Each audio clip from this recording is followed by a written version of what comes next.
What's up, you beauties? It is BatchatBegins back again with another World of Tanks Blitz review video. Today we are looking at the Behemoth, the newest TD in the Japanese tech tree, the Hori Type 3, the one with massive standard shell penetration and the one with incredible normalization. It's the TD every other TD wishes it could be, basically the distracted girlfriend meme of the entire World of Tanks Blitz comp community. Anyway, taking a look at the first video today, we've got EvenSteven from the Speed team coming over from the Pramo clan, here to make Void great again. And he's going to show us a fantastic use of the Hori on the New Bay map. Alright, coming in from the North spawn, we're going to go over a little bit of the stats of the Hori itself. Stock standard, it has 310 millimeters of average pin on its AP rounds, and it's got 380 on its premium rounds. But the thing that is so special about the Hori is that it gets AP for premium rounds, meaning that it has the best normalization of any tier 10 tank destroyer for its premium rounds.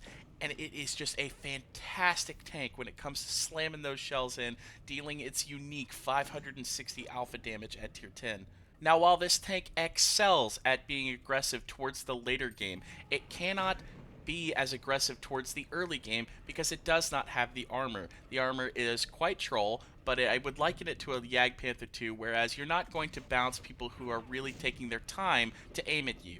But the trade-off is you get this massive, effective gun that is going to rip through any target that you are aiming at, regardless of how armored that target is. As you can see, Steven is doing a fantastic job of keeping aware of his surroundings, making sure that the Jagdpanzer was not going to pull up, and that the VK was not going to go ahead and ruin the rest of his day. Right now, it is worth it to go ahead and take a shell to remove one of the biggest guns in the entire game and make it a lot easier on Steven to bounce shells later on.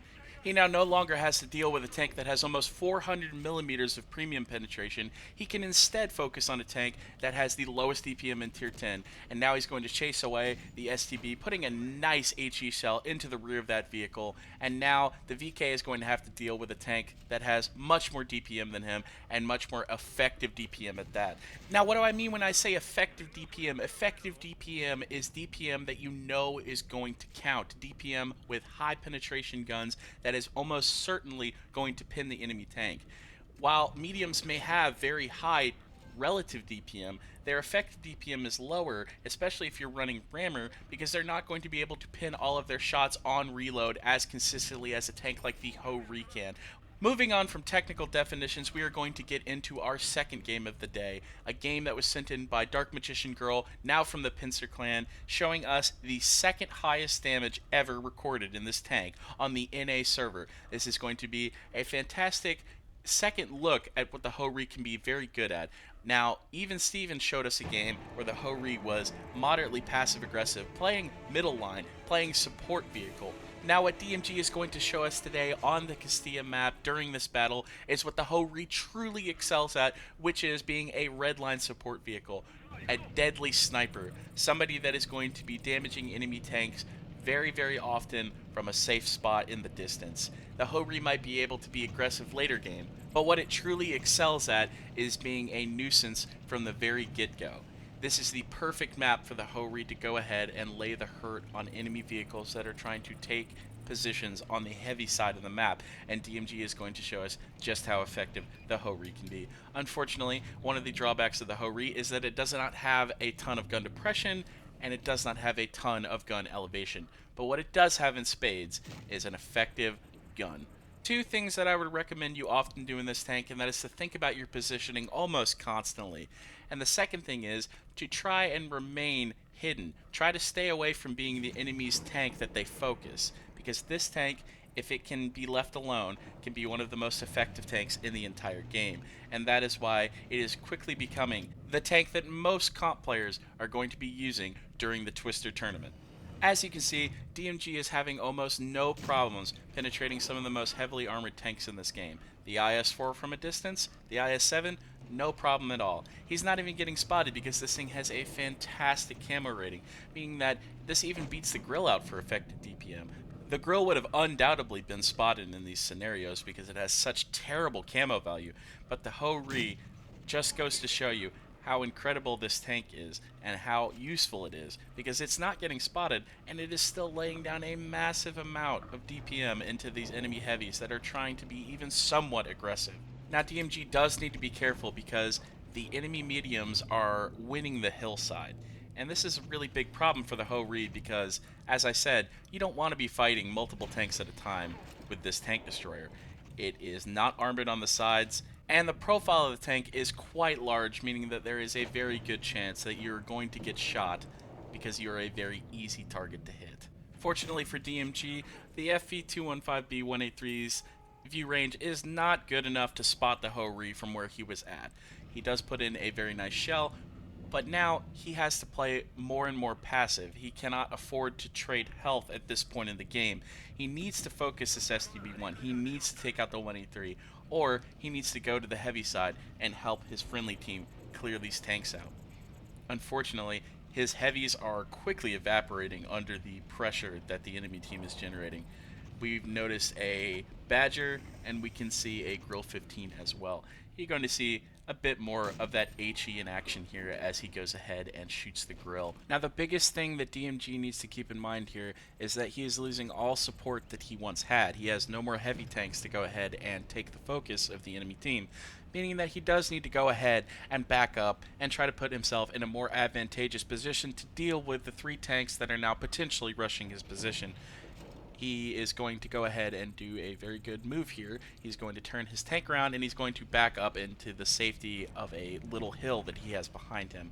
This maneuver is especially good for tanks that don't have turrets because it lets them point the majority of their armor and their firepower towards the tanks that are going to be damaging them. It means that if he gets shot while running away, he can put in shots in return. As you can see, however, the IS-7, the Grill, the Badger, they have opted to go ahead and take out the last remaining allies on DMG's team. And this is a really big problem because DMG is going to be stuck with nobody left and 4 enemies to deal with. So he's going to go ahead and rush the most isolated tank, which is a good idea for the Ho-Ri because with the DPM, with the gun, he is most likely going to be able to take out that threat, and he's going to be able to bring it down to a 3v1 instead of a 4v1. Fortunately though for DMG, it does not look like this Grill is going to be very aggressive, and that is a blessing in disguise because the Grill could put a lot of hurt into this tank. Right now DMG unfortunately rushed a shot. I think the nerves were getting to him. He really wants to clutch this game out. And once again, he gets very lucky to bounce a shot with this tank. You can't always count on that, and you're going to see right here, even though he has all of the frontal arm reported towards the IS-7, he is going to take damage. Right now, that leaves us with the Badger, who we don't know how much health he has at the moment, and the STB-1. And this is going to show just how weak the Ho-Ri's armor is towards even medium tank guns. He's getting pinned in the upper part of the hull and the casemate armor, and the STB is having no issues with it, even if he's angling. So this goes to show you the gun of the Ho-Ri, the mobility of the Ho-Ri. It might be good, but you cannot count on the armor. Right now we know that the Badger is completely full health, so DMG is going to go ahead and start backing up and trying to find a position to stay hull down and potentially deal with the Badger. DMG did get very lucky beforehand that the Badger was firing HE, but he's going to turn that luck towards his advantage. He's going to take what little HP he has remaining, and he is going to make the most effective use out of it that he possibly can. As you can see, he's not going to be able to get very far away from the Badger. Even if the Badger is slow, he's going to be coming around that corner. But because DMG intuitively ran away when he got the chance, he was now able to go ahead and position himself at a rock that lets him stay semi-hull down while still dealing with the Badger. And as you can see, the Ho-Ri is putting on a masterclass with the gun and the pin. The Badger, one of the most armored tank destroyers at tier 10 behind the E3, is struggling to get any use out of his fantastic armor. And as we all know, the Badger's gun has a very limited traverse, meaning that the Badger relies very heavily on being able to close the distance between enemy tanks and putting all of its armor towards a tank that can potentially not pin it. But this is the worst case scenario for a Badger. He's firing HE for some reason, and he's coming up against a tank who has more than enough penetration to deal with his frontal armor. DMG is in the perfect scenario to clutch out this 1v4 game.